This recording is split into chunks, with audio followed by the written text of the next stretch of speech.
Welcome to the What's So Smart podcast, powered by the Huntsville Madison County Chamber of Commerce. I'm your host, Clark Dunn.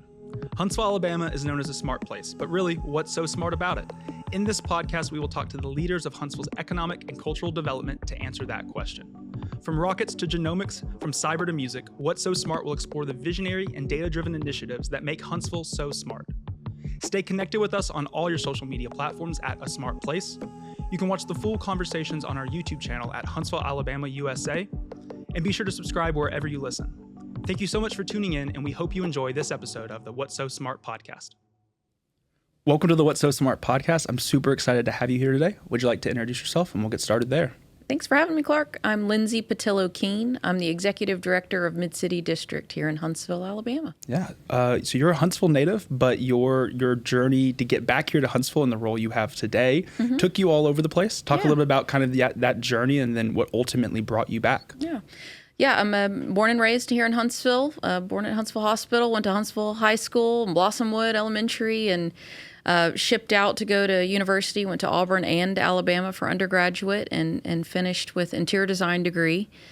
And then I decided to go out to Los Angeles for a little while and experiment with an interior design degree that I had. Ultimately ended up moving to Houston, Texas, and spent most of my young adult life in Houston, Texas for about 10 years. Worked in hospitality and leadership and events and entrepreneurship, and just really kind of built my own world in Houston. And the opportunity came to move back home and be a part of the development and the growth and the things that were happening here in Huntsville, my home sweet home. So I had to jump at the opportunity. I had to come back home and see what I could do here near where I grew up, near my actual homestead. And that was 2017 when I moved back, and been thrilled to be back ever since and be a part of the MidCity District and everything going on and growing in Huntsville. Yeah, and so you've been a part of MidCity basically since the groundbreaking almost. I mean, talk a little bit about that first event. I know it was a music festival that you did at the beginning that had some really bad weather, right? But has obviously now it's blossomed into what MidCity is today. Talk a little bit about that first event and what your role was at that time. Yeah. So when I moved home in June of 2017, MidCity was one giant construction site, and there was nothing vertical coming out of the ground. Topgolf construction was underway, and the camp construction was underway slightly. And from the get-go, we have known that MidCity, it doesn't need to be just a see you the first of the month when you pay rent type of place. Us as developers are ingrained in the success and activation of that community hub, which is really what it is. When, even as a mall, when it was, built in '85, that area has always been a community center. So when the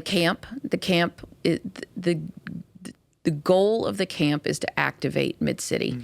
And that was my first project, to get that camp off the ground, to make it speak for where our heart is at MidCity, to activate it, to provide live music, to provide a gathering place, to tell the story of MidCity.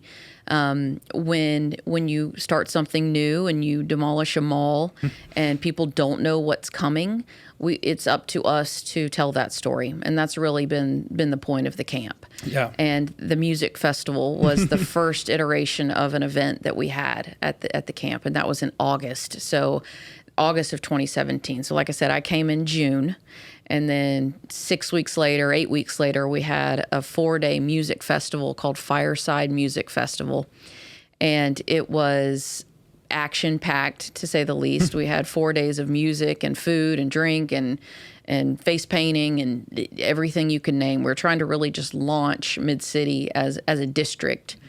And like you mentioned, it rained 3.5 of the 4 days. We canceled 75% of the event. And that was the very first event, and you had to cancel it just due to Mother Nature. Yep, exactly. But it puts a date on the calendar for all of us. That's the beauty of a lot of these events. It's like when you're at home and you schedule a dinner party, no matter if 30 people come or 15, the house is ready. Yeah. So that's what that music festival was. We got the house ready, And it was a great date on the calendar. We rallied the team. I threw out my back, rolling industrial spools around. We had tents. We worked with the community. We worked with great musicians out of the Shoals and locally. So it was our initiation into getting MidCity off the ground. Yeah. And that really has been the story of MidCity from the get-go. We set a date and we activate it and we tell a story and we get it off the ground. Yeah. There's only one way to do it, and it's go time. And that's been what's happening for the past 7.5 years at MidCity. It's been a joy. And the event was wild, but again, you've got to have the date on the calendar. Yeah.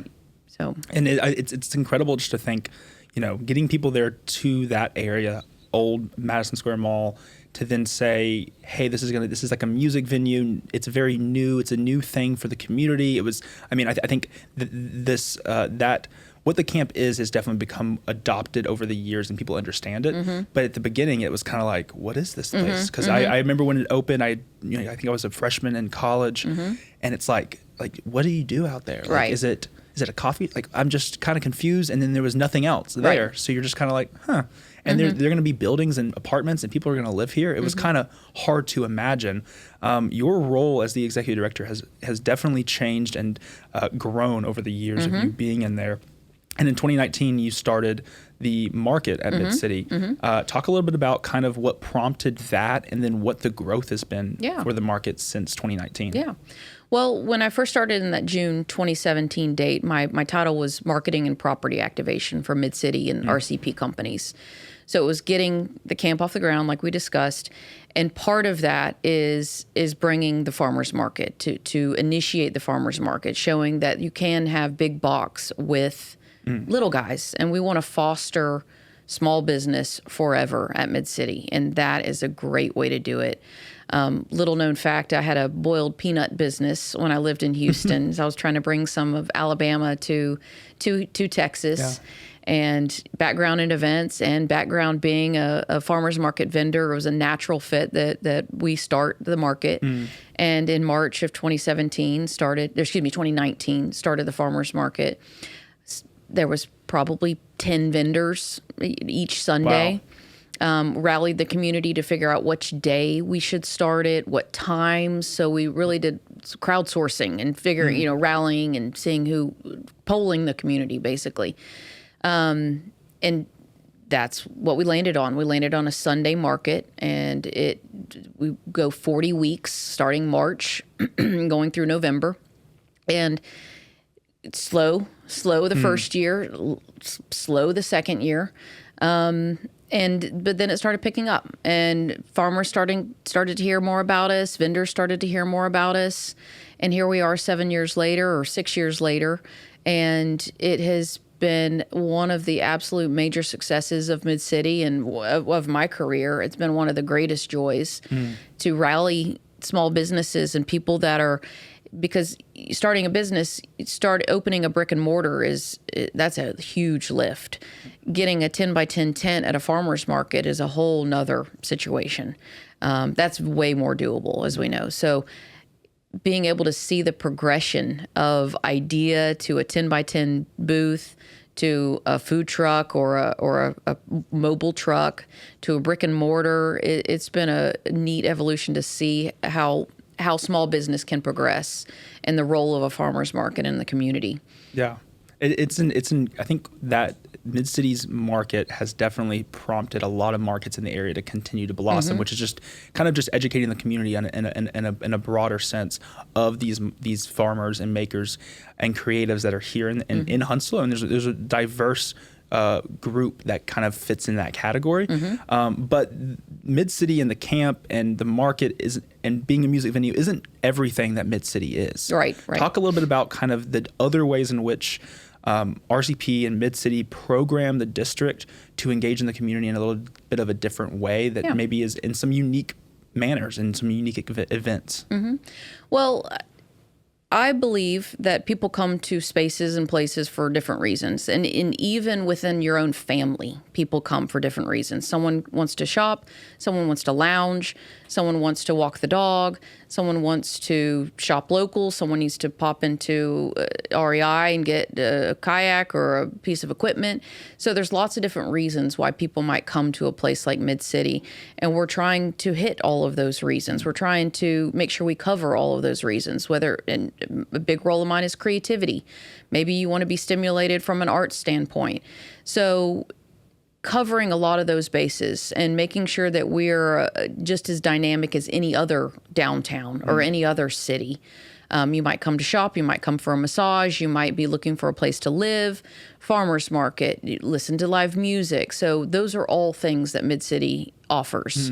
We're not unidimensional, we are many things. And I'm loving that because I'm also seeing that our customers and our visitors and our shoppers and the patrons are not that way either. They all come when I hear different languages walking throughout MidCity, when I hear them in the farmers market, I know that we're covering a lot of bases. Coming from Houston, I'm used to hearing every language in every public place all over town.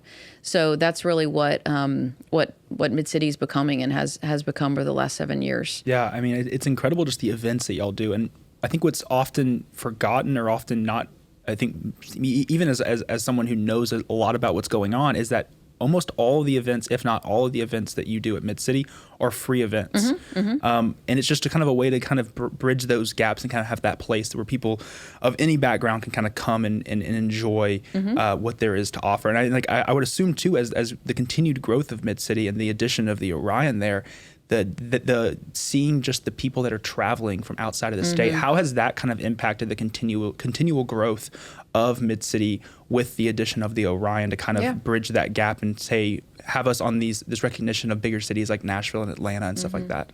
Well, with every opening of every business, I have looked around and said, wow, that really dialed it up 3 notches, 2 notches, 6 notches.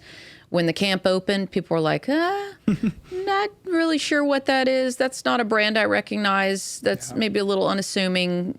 We'll wait for the next thing to open. Trader Joe's opens, whole nother level of things and visitors that come for recognition of that. When REI opened, another 6 levels on the dial. When the Orion opened, another 20 levels on the dial.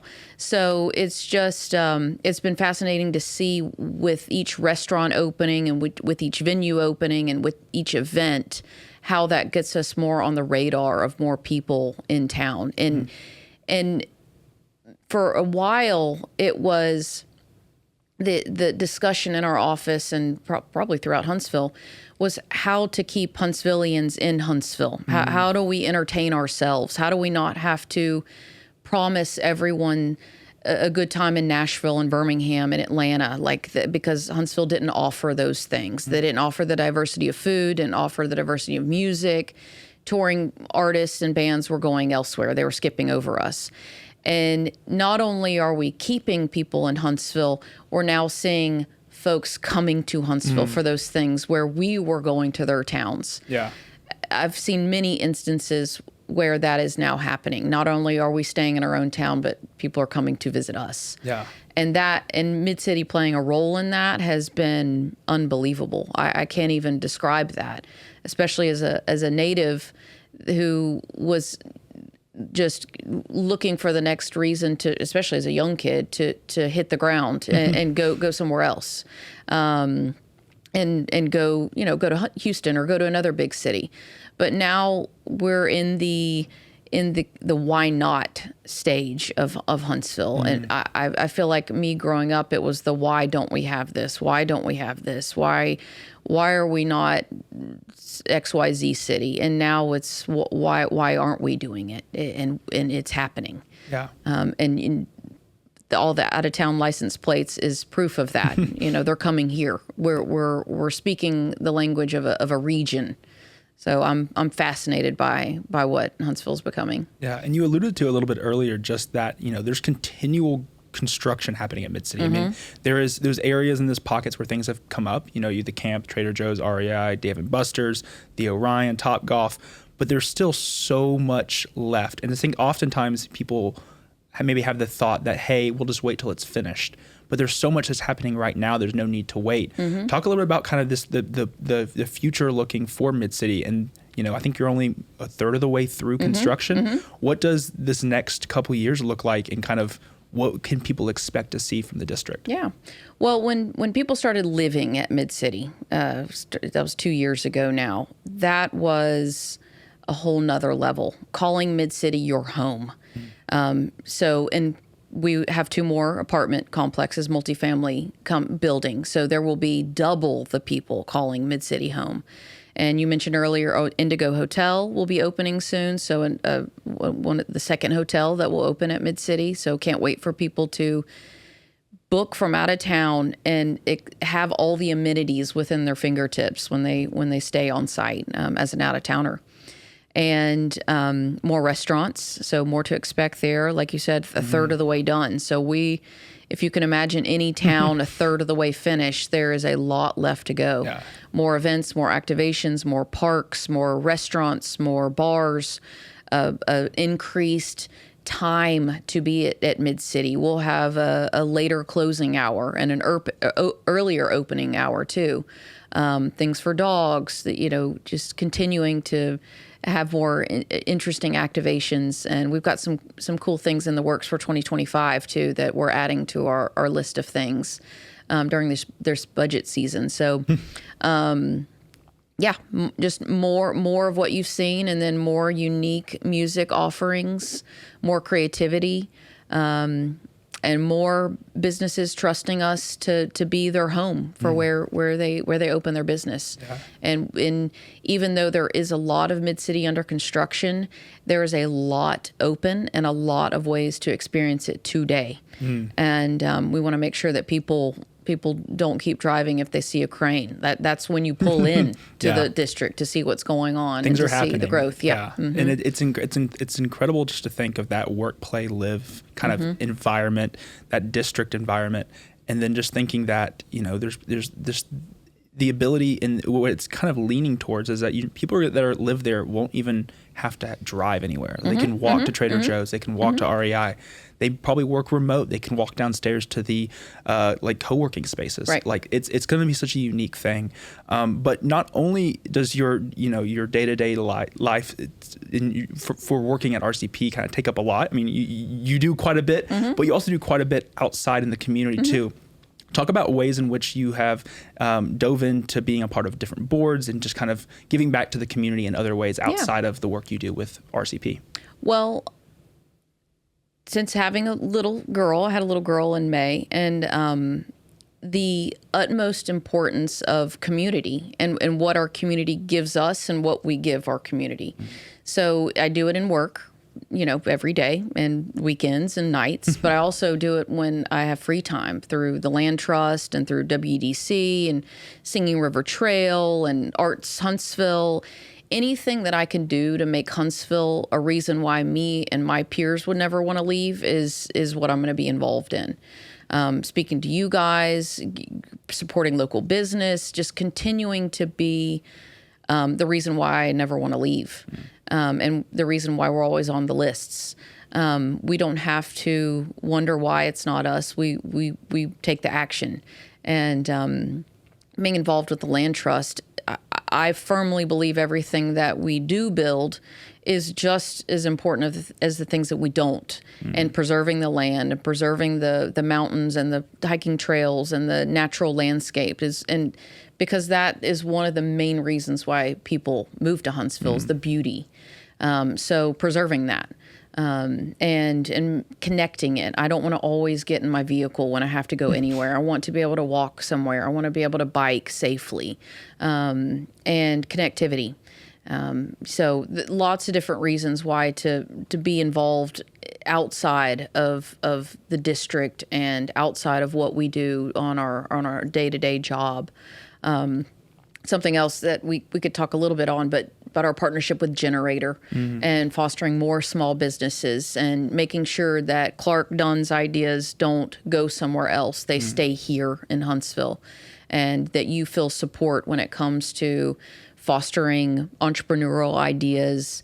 And so I'm happy to talk more about that. I'm sure we can put something in a link, but making sure that ideas and places and spaces and community is fostered here. Yeah, and you don't have to feel like you need to go somewhere else for that. Yeah, I mean, because so RCP and the Apollo Foundation is kind of is the generator program.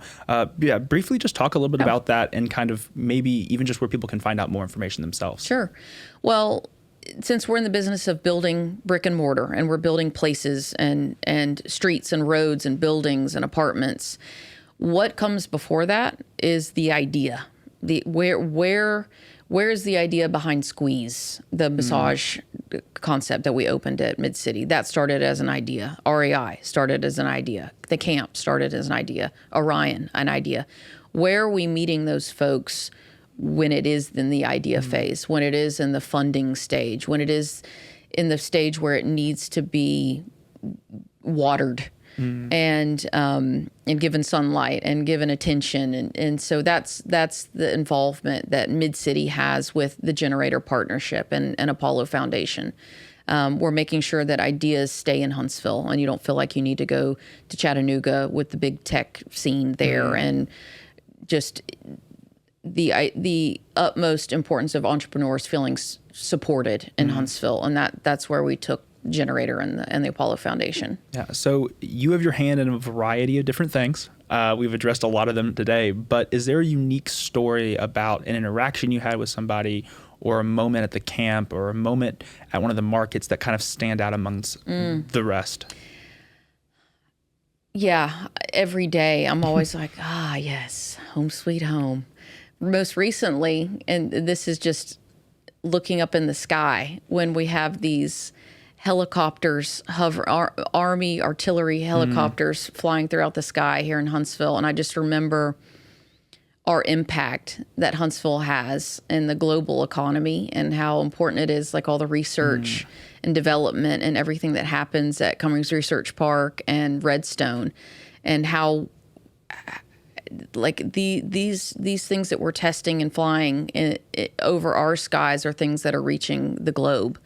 That's fascinating to me. Even as, my grandpa moved here in the 60s to be a part of that generation, and it's still mind-boggling to me. And as silly as it sounds, when I'm coming in from out of town, just seeing the rocket, I'm like, people see that as our Eiffel Tower. That's what Dr. Deborah Barnhart will say. That's our Eiffel Tower. That's our Empire State Building. It's and remembering how important it is and how smart people are here. Yeah. And then everyday interactions. Yeah. Just walking downtown and seeing the impact that we have and our forward-thinking mentality in Huntsville and the why nots, ask why not? People meeting at MidCity. I personally know of 3 people that have met and are now engaged or married and have children because of meeting at MidCity. Wow. That to me, I have a background in the wedding business. That to me means that we're creating spaces and places for people to flourish. And that is a huge heart thing for me. That I love that. I want to continue to be a place where people can meet life partners. And those moments will continue to happen all throughout my life in Huntsville, and I'm excited to continue to foster that. Yeah, and one thing that just came to mind that I think it's unique that some people might not know about MidCity. Talk a little bit about the ways in which you work with other local artists to even create some of the things that people see when they're walking into MidCity, when they're walking around, when they're going between the camp and through Apollo Park to the Orion. Talk a little bit about kind of how integrating the local community with local artists and creators is also a huge part with what MidCity is doing. Well, the reason behind that statement is because I and we on the team want MidCity to be a one-of-one place. There's a lot of developments. There's a lot of places that can feel like you could close your eyes and be in any city or town across the U.S. If we tell the story of Huntsville and North Alabama and the Shoals and all of that at Huntsville, it is unique to us, and it is telling the story of all us and where you are in space and in the planet.